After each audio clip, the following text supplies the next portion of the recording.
Guardian! Guardian! Wake up! The Guardian felt something. He heard a voice shouting out at someone. Life surged through him, and he drew a desperate breath. You're awake, yes. I need you to get up now. Who? What? The man coughed and rolled over. Dust and debris fell from his body as he tried to remember what had happened. He couldn't remember anything. Looking around desperately, his eyes took in the first light of a new day. Darkness blanketed him, draping his surroundings in shadows. He couldn't find the source of the voice. He couldn't remember anything. Slowly, twilight began to return to his world, causing him to stare at the distant horizon. Golden rays soon burst through the sky as he watched his first sunrise ignite the dim world around him with new life. Guardian, listen closely to me. The source of the voice came into view, and the man jerked back in surprise.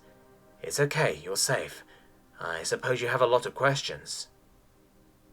I'm so glad I found you, Guardian, the ghost said, his voice softer, more feminine. I've been searching for you for a long, long time. The man stared at the ghost in fascination, watching as an aura of white light seemed to hold triangular sections in place around the orb of white metal. The center of the orb held the ghost's optics, where shutters twitched wider as it examined him.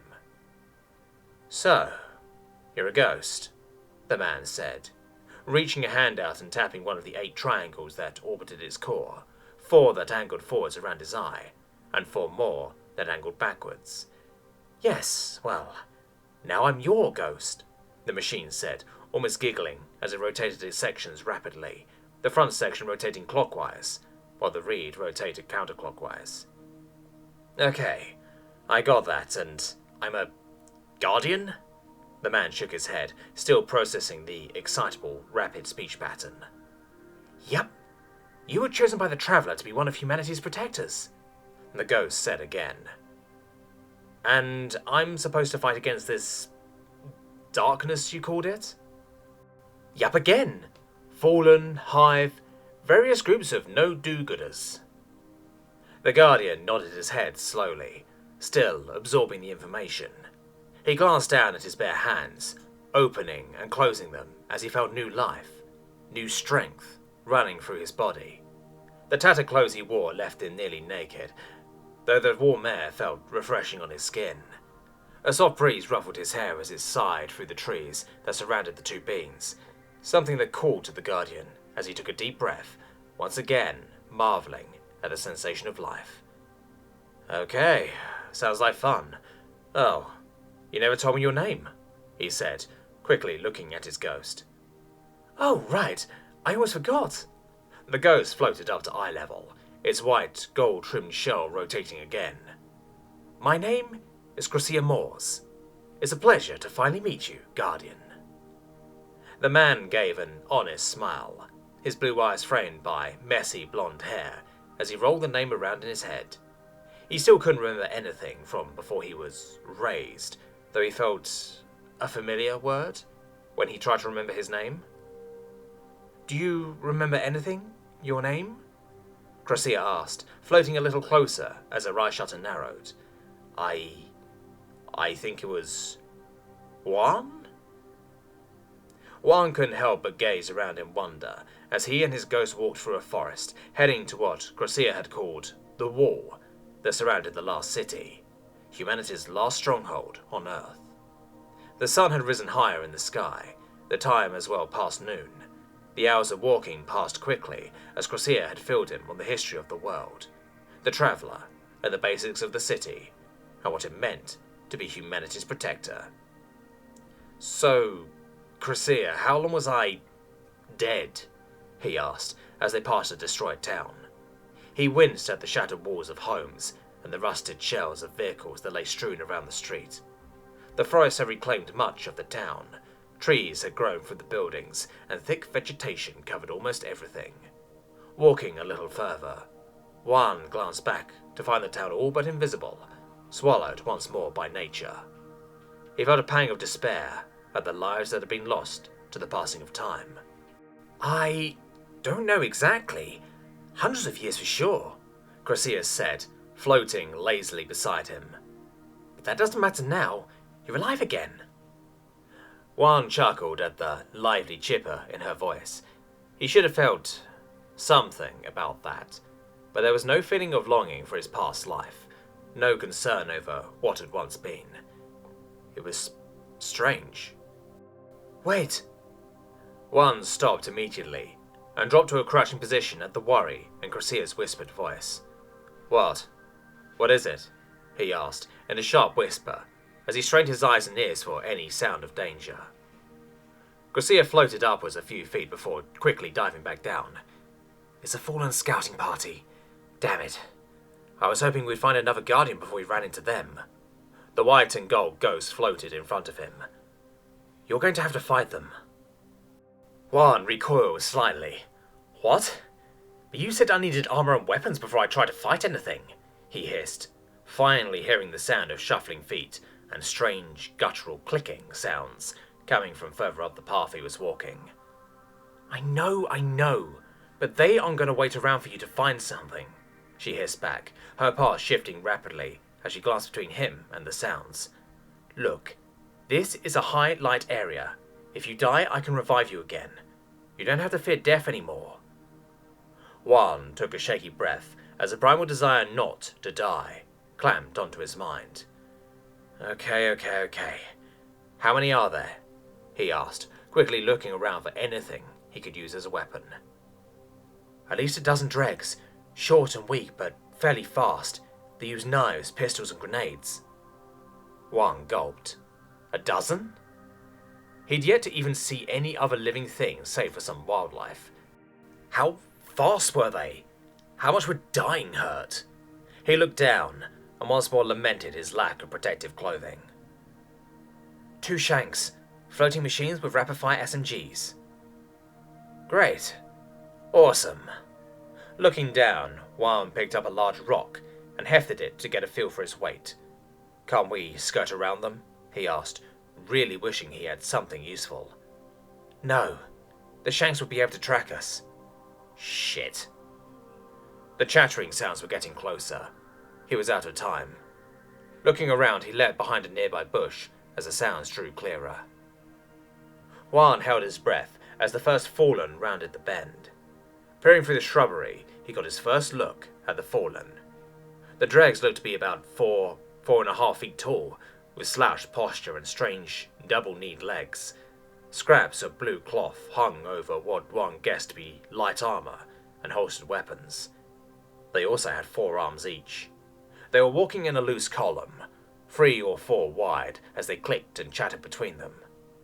What he guessed were the shanks brought up the rear, floating 6 or so feet above the ground, and appeared more alert than the others. That might have been because they were clearly machines. Twin barrels poked out from the front of their squat, rounded bodies, with 2 jet-like things on their back that kept them afloat. Just remember, you're stronger than they are. Punch them in the face. Juan leveled the best deadpan look he could muster at the ghost. He was about to retort when the fallen suddenly came to a stop in front of his bush and began chattering loudly, looking around suspiciously. One of them drew a knife. Well, so much for hiding. Juan burst through the shrubbery with a war cry, rock held high as he bore down on the closest enemy. The fallen screamed in surprise, backpedaling away from the sudden attack. It was too slow, and Juan brought the rock down with a sickening crack as the dreg's helmet shattered, bluish-red blood splattered out as it fell lifelessly to the ground. The remaining fallen retaliated by blistering gunfire. Juan let out a cry of pain as something tore through his shoulder, and electricity burned through his body. His cry of pain warped into a roar of anger as he whipped the rock into the next closest dreg. Reaching outward, Juan tried to ignore the rounds that tore through him and the pain in his body. Grabbing one of the dregs, he snapped his upper right arm, forcing it to drop the knife in his hand. Juan gasped for breath as more bullets tore through his flesh. Closing his eyes in pain, he channeled the last of his strength into a ferocious headbutt before the fallen finally managed to bring him down. A sigh and a gasp escaped him as another round tore a chunk of flesh from his shoulder. The pain faded as Juan's grasp and consciousness faded away. Juan? Can you hear me? Ugh. I want to throw up. Well, it is quite fortunate that you are unable to do so, Garcia said, a slight snark in her voice. Open your eyes. Juan tried and succeeded, though not in the way he expected. The world was a strange blue hue, with white, tetrahedron shapes floating around him. What? Where am I? Your soul is contained within my shell. This allows me to resurrect you if you fall in battle, she explained in the calm tone, as Juan tried to get his bearings in this strange new perspective. Getting shot still hurts, he said crossly. Well, duh. Juan took a moment to view his surroundings. They were still behind the bush he'd left from, and he could hear the excited chatter of the fallen just on the other side. Okay, so, what, we have to get my body to revive me? He asked, still not sure how much, if any, damage Garcia was able to take. Nope, I've already reclaimed all necessary material and light needed, she said brightly. Juan's perspective slightly blurred and narrowed, and a feeling of vertigo overwhelmed him. With a brief flash, he himself standing in the bush, in his own body. Running his hands over himself, he found no scars on the fallen's weapons. None at all. Huh. Juan couldn't help the sudden laugh that escaped him. Oh, this was going to be all too easy. Gunfire shredded his hiding place. It only took you 20 minutes to kill 14 low-level enemies, Garcia Moore said, voice resigned as she floated over to Juan, who was sitting in the middle of the trail. A multitude of scars and wounds littered his body. And I had to raise you 8 times. Juan winced, looking down sheepishly as the ghost hovered in front of him. Despite lacking any facial features, the small thing was able to convey a sense of incredulous wonder. Not the good kind either. Well, I'm still proud of you, she said, pieces shifting into something Juan translated as a happy positioning. Seeing it caused Juan to perk up a little. You are a strange guardian, but I suppose I'm stuck with you. Now, let's get you healed up. Juan felt a soft, warm feeling wash over him as a bluish-white light shone from Garcia, swiping up and over him. All the aches and pains that plagued him were suddenly alleviated, causing him to blink in surprise before he stood up. Wow, that feels amazing, he said, jumping up and down. It was incredible, really. He almost felt stronger. Yes, your light is getting stronger already, Garcia chirped as she floated backwards a few feet. Once we get you some armor, you'll be even stronger. Where are we going to get that? Juan asked, looking at the corpses that littered the ground. I don't really want to die over and over if we still got a long way to go. Don't worry, I think I can scavenge something from these pirates, she said, suddenly pivoting on her axis, before floating over to the fallen bodies. Juan watched as Garcia floated over the bodies and began scanning. After a few minutes, she let out an excited sound and hurried back over to him. Here, close your eyes and concentrate on me. Raising an eyebrow, Juan complied. After a moment of nothing, he was suddenly aware of a bluish-white light. Then Garcia appeared before him, floating in his mind's eye. Whoa! What is this? He asked, noting a slight echo to his voice, as if he was speaking in his own head. This is the link between a ghost and their guardian, Garcia said, her voice having a similar echo. Here you can access everything in your inventory, and once you have a ship, you can select which weapons and armor you want in the blink of an eye. That's pretty cool, Juan said, absorbing the various amounts of information before him. Here, concentrate on this area, Garcia said, floating over a cluster of box-shaped light. Juan did as instructed and saw the box expand. Or rather, it was like he was looking inside it. There was a piece of armor highlighted in pale white. Okay, now concentrate on the chest piece. Juan did so. He suddenly felt a weight pressing on his shoulders, snapping him out of the link. Looking down, he was shocked to see his shoulders, chest, and stomach covered in light, segmented armor. Holy crap! That's awesome, he said, rapping his fist against the plate. There's more, Garcia said. Focus on the link again and I'll show you. Juan, excitedly, re-engaged the link. So I was able to scavenge enough to get you all the armor except a warlock bond and a helmet, she said. I had to have enough for a weapon, but this is the best I can do for now."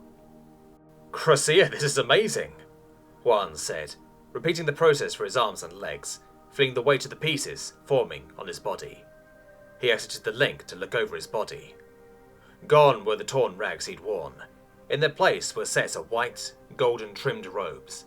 Beneath a thick chest plate, heavy-duty cloth wrapped around and down his abdomen like a tabard, splitting near his hips to allow unhindered movement. His arms were now covered with armoured braces and thick gloves.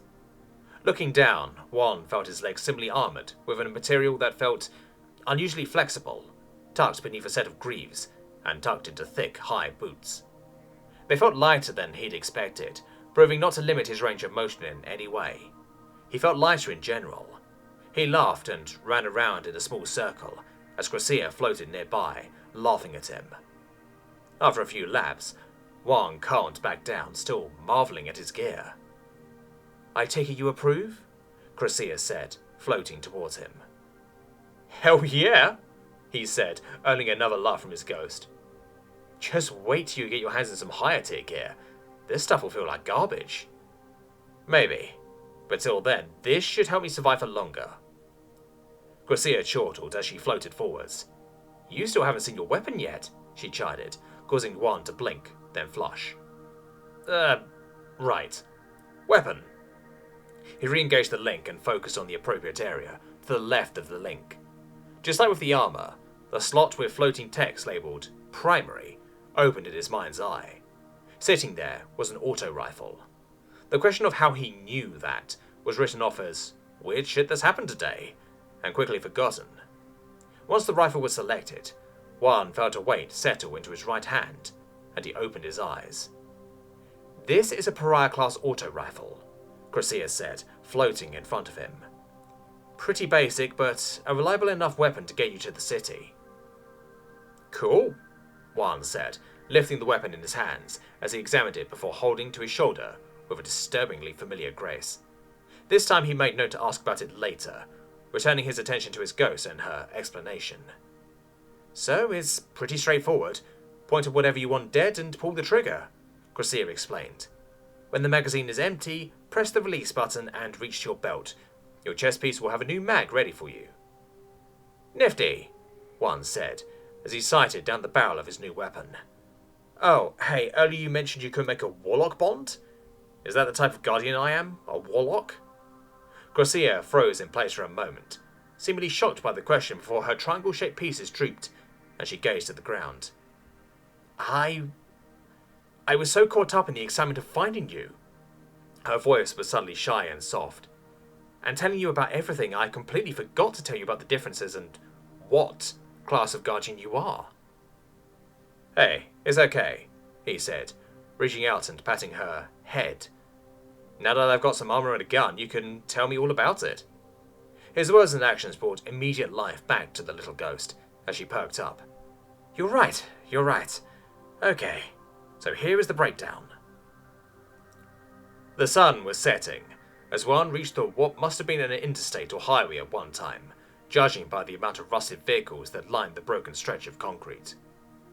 "We should find a place to settle down for the night," Crassia said, floating next to him as he climbed over the hood of a car. "Huh? But I'm not tired," Juan said, hopping off the other side. "I know, but the Fallen get more active at night." "Ah, okay. Any ideas?" he asked, looking around at his surroundings. The trees had thinned out a bit, revealing a cliff that led down to a large expanse that might have once been a city. Now it was almost completely flat, save for the footprints of a few buildings and a dozen or so structures that still had 1 or 2 stories standing. "If we can get down there, we might be able to find a safe place and maybe scavenge some more material," Crassia said, floating to the edge before looking back at him. Though getting down might take some... Juan had taken one look at the drop while Crassia had been speaking and gotten an idea in his head. After taking a few steps back, Juan linked and stored his rifle. Then he proceeded to sprint forward and throwing himself over the edge. The cliff was a lot higher than it had looked. Juan came to this realization about 4 seconds into his freefall. He had another 4 seconds to regret his choice before the ground rushed up to meet him. Juan winced as he was once more viewing the world from Garcia Moore's point of view. Despite neither of them saying anything, he could feel the judgment radiating from her.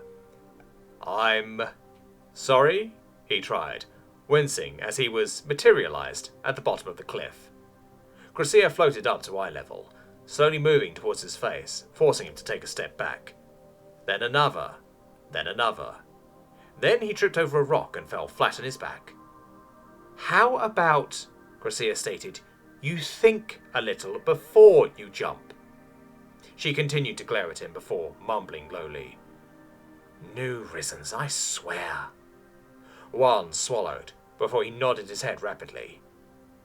"Good. Now, let's go find some shelter." Half an hour later, Juan pulled a large locker over the entrance to the back office of a gas station they had decided to hire for the night in. After making sure his rifle was loaded and within easy reach, he sat down. He quickly stood back up, glaring at the sharp, rusted object he sat down on. Even with armor, it was an unpleasant experience. After clearing away his sitting spot, Juan resettled back down, watching Garcia's light shining off the fauna and vines that had found life inside the worn and broken office. "So, I'm a warlock," Juan said, observing the linked space he shared with Garcia. "But I don't really feel like the scholarly type." "Well, while warlocks are renowned for knowledge, and it is something you will have to work on, especially when we reach the town you meet in Cora, they are feared by our enemies for their power," Garcia explained. "While a titan can withstand incredible damage without falling, and a hunter can outpace even the fastest foe, neither can compare to a well-equipped and knowledgeable warlock." "Huh," Juan said, feeling a little better. "So, how do I begin unlocking my light? You said each class of guardian has a special ability that allows them to harness the light." "Well, most of it comes in time. Your light will continue to grow the longer you live, though it can grow far faster if you are constantly faced with challenging enemies." "Okay, so when will I start unlocking things?" Juan asked again, reading over a few descriptions of the last city that Garcia had assigned him. "Well, if you look here," she said, drawing his attention to a set of symbols in the upper left-hand side of his loadout screen. He focused on it and began reading the information.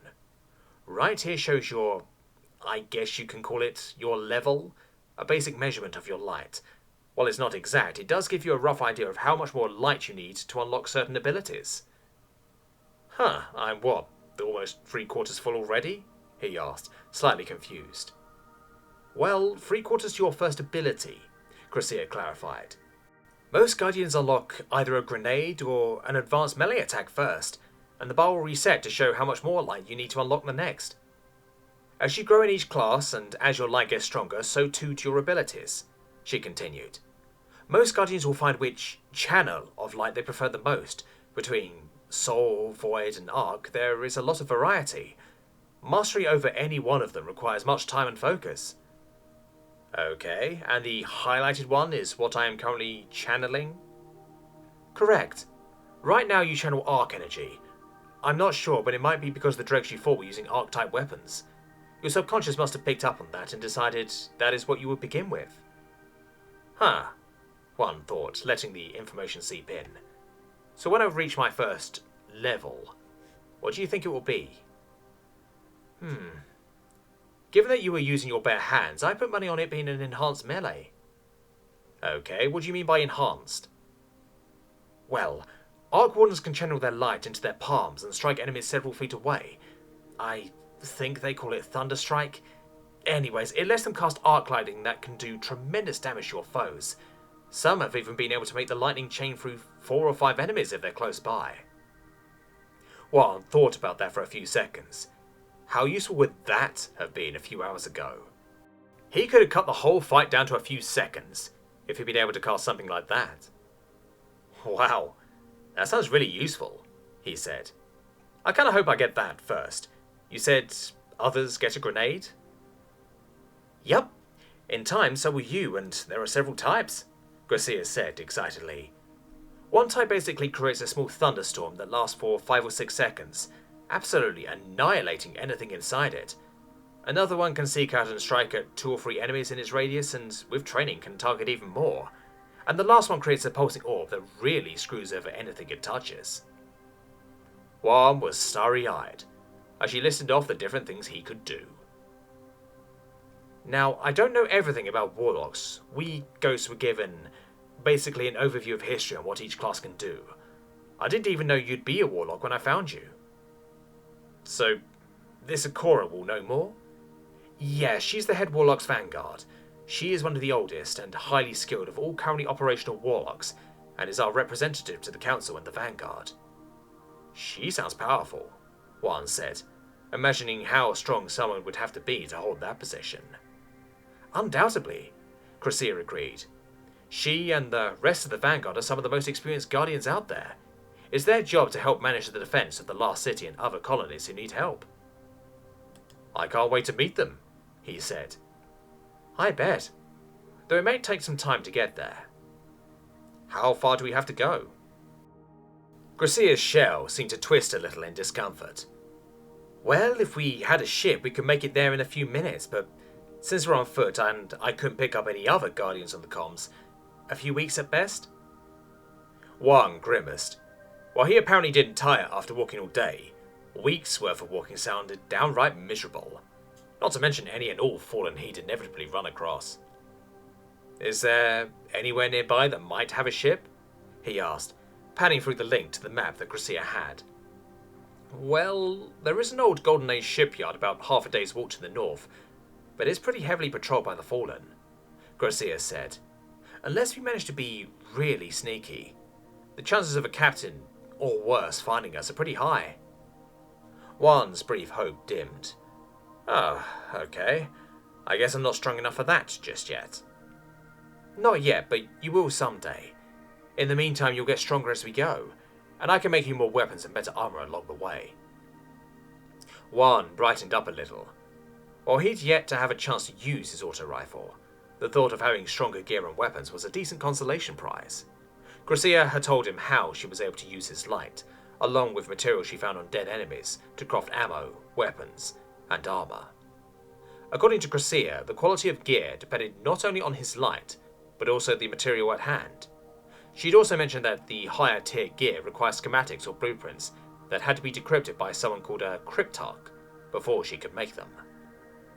With that in mind, Juan turned his attention back to the link, asking questions about the past and different places she'd been while she was searching for him. Nightfall came quickly, though it passed just as fast, with the young guardian listening in rapt attention to the tales of distant wars and heroes of the past.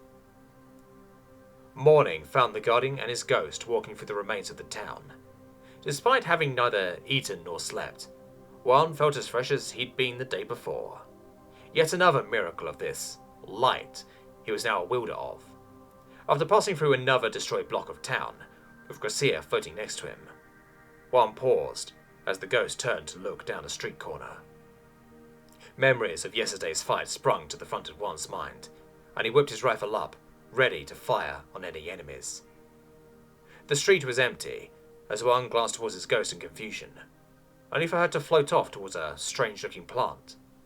Juan followed after, weapon held down but ready for anything. What is it? He asked, stepping closer. Spin metal, Cressida said, scanning the plant quickly. Juan watched in fascination as the plant seemed to wither away, leaving a silvery stalk and a faint glow surrounding it as the ghost returned to him. Spin... what you call it? Spin metal, Cressida said again. It's, I guess a plant, but it's been affected by the Traveler's Light and native to Earth. Okay. And you collected it? Juan asked, still not sure why it was relevant. Yes. Many things that have been touched by the Traveler are useful to Guardians. I can use it to upgrade specific armor or weapons. Juan raised his eyebrows before nodding. That made sense. Oh, okay. He glanced at the remaining spin metal. Why didn't you take all of it? He asked. It's a courtesy among Guardians and Ghosts, she explained. Never take more than 60% of the light. Anything touched by the light will eventually regenerate, meaning that what we've left might save someone in the future. Juan was silent. It was a profound thought, really. That which you spare today may be all you have tomorrow. Garcia had found him, a pile of bones, and had resurrected him to stand as a protector. Somehow that reasoning resonated within him.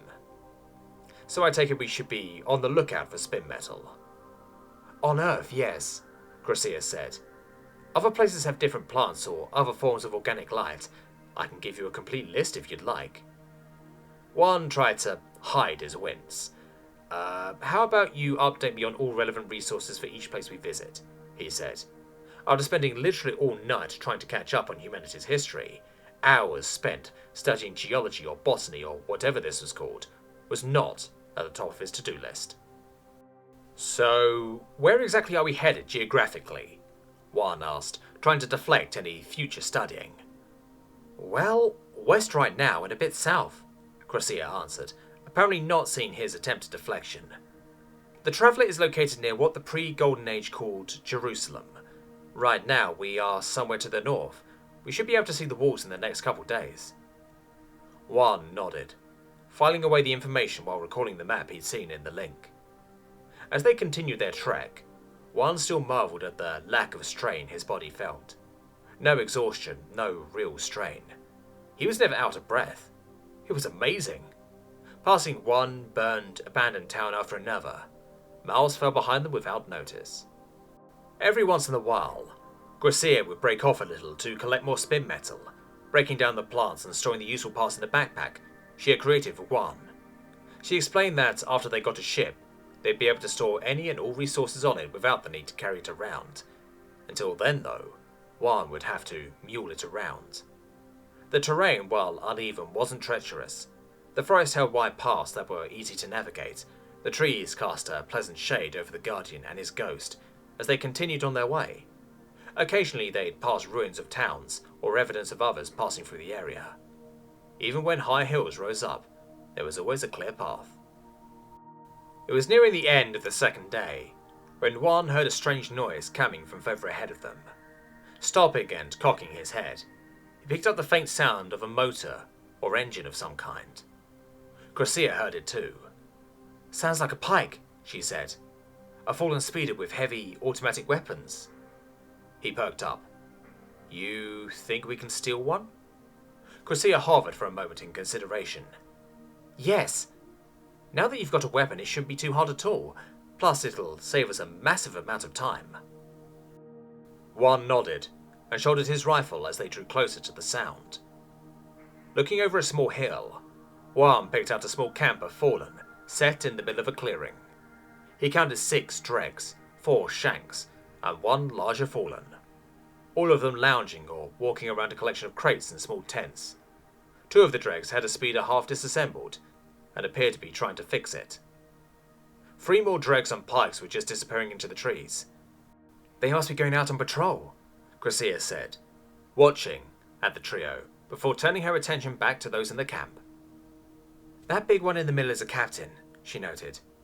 Much heavier weapons and an energy shield. He's going to be a little trickier to deal with, but might have some good material on him. Juan nodded, crouching low behind bushes. Okay, so how do you think I should go in? Loudly, Garcia said, a hint of excitement in her voice. That pike's fuel cell is exposed. 1 or 2 rounds should set the entire thing off. That'll rile them up. Juan grinned back.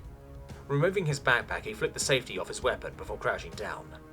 Taking a deep breath, the Guardian burst from his cover, rifle at his shoulder, as he closed the distances between himself and the camp. The sound of movement alerted the fallen, who looked around in confusion for a moment before spotting the charging man. High-pitched clicks and chatter sounded as the weapons were drawn and fired. Juan dipped to one side, avoiding a shot that would have taken his head off as he aligned his sights with the exposed fuel cells Garcia had pointed out. His rifle spoke, a crisp, sharp bark that was echoed by a loud explosion as the pike detonated, killing 3 dregs instantaneously. This is so much easier, he laughed as he spun and tugged at one of the flying shanks. Another brief pull of the trigger saw the machine go down in a mess of sparks and smoke. 2 more dregs fell quickly after, his bullets tearing through armor with ease as he cut their numbers down even further. The last dreg rolled out of cover, a glowing stick-looking thing in his hand. Juan shot it in the head, causing the small fallen to drop the device. A second later, it exploded with a crackle of electricity, taking an unfortunate shank down with it. Juan turned to unleash another burst of fire, only for his eyes to widen as he jerked his head to the side. It seemed that the captain was less than pleased to have someone trashing his camp. The taller fallen proceeded to charge him with a pair of large swords in his upper hands, swinging the blades towards the head of the intruder.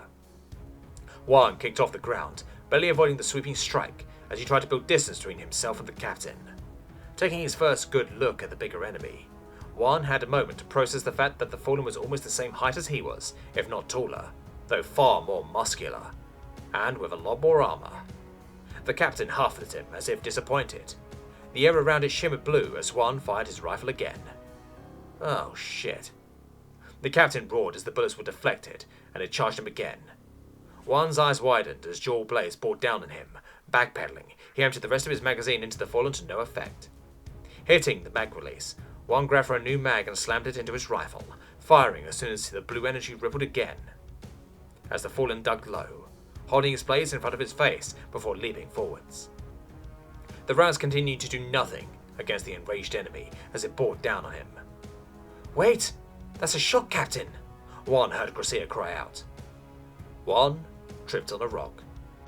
The captain let out a roar of victory as his blades bit into his armor, sliding slightly to the sides a moment before he could pierce his chest, but pinning him to the ground beneath the large fallen. Juan felt panic rising in him as the captain released the swords, keeping him in place. He raised his arms high as if to deliver a two-handed strike. Desperate, still alien to the idea of a temporary death, Juan summoned all of his strength. As the captain bore his arms down, he let go of his rifle and struck forward with his right hand in hopes of lessening the blow.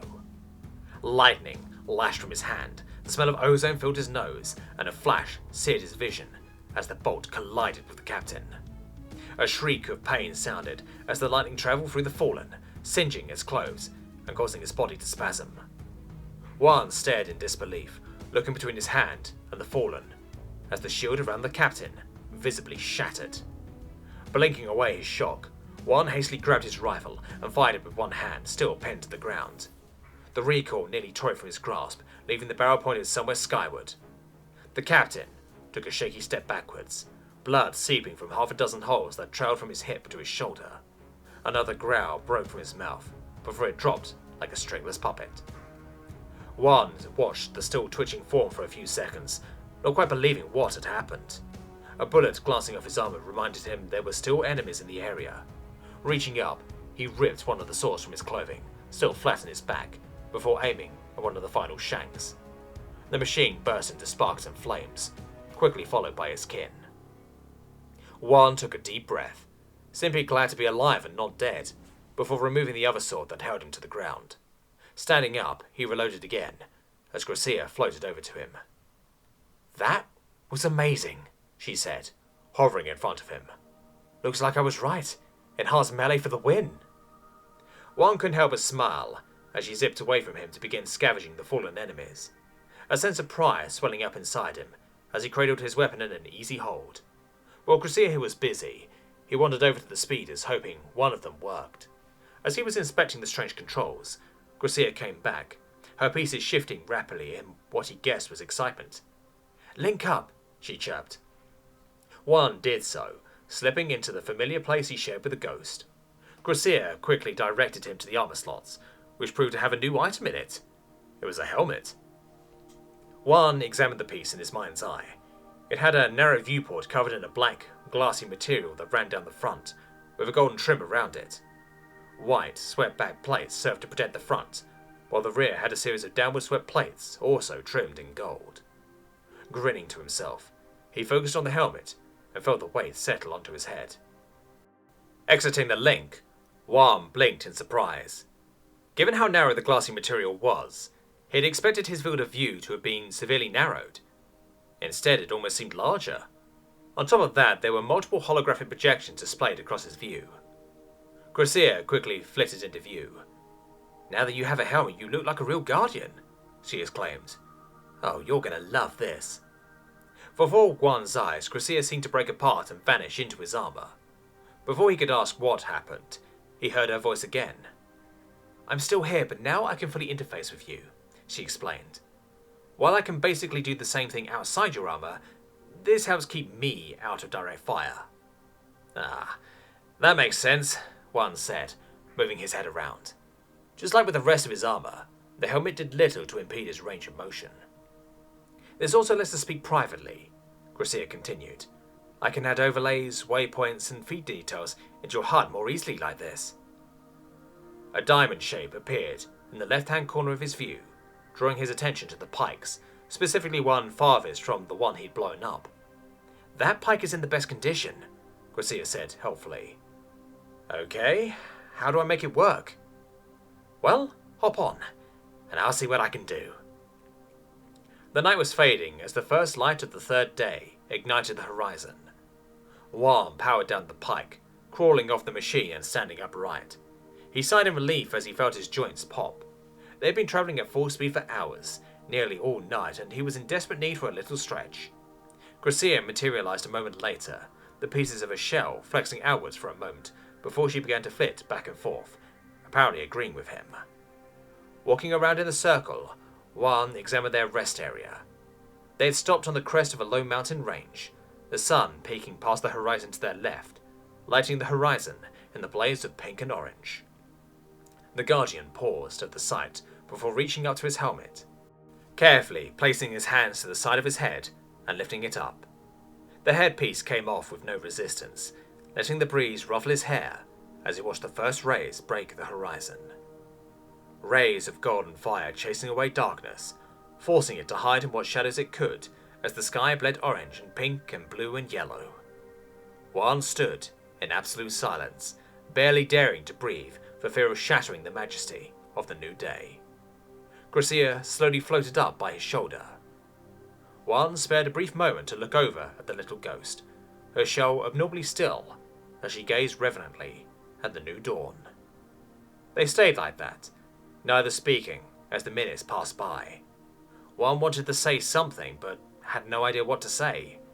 Instead, he waited and watched, basking in sun, as his rays fell across him and his ghost, chasing away the last vestiges of the night's chill. It was a new day, a new chance. Juan stood in silent thought. He had been given a new life. He swore, then and there, to the end of his new eternity, to ensure as many as possible would have a chance to witness this same beauty. He was a guardian now, and it was his duty to stand against any whom dared challenge him and those he was destined to protect. As long as he drew a breath of life, he would stand and fight. He would face his foes to the last. A smile broke across his face. It was his destiny.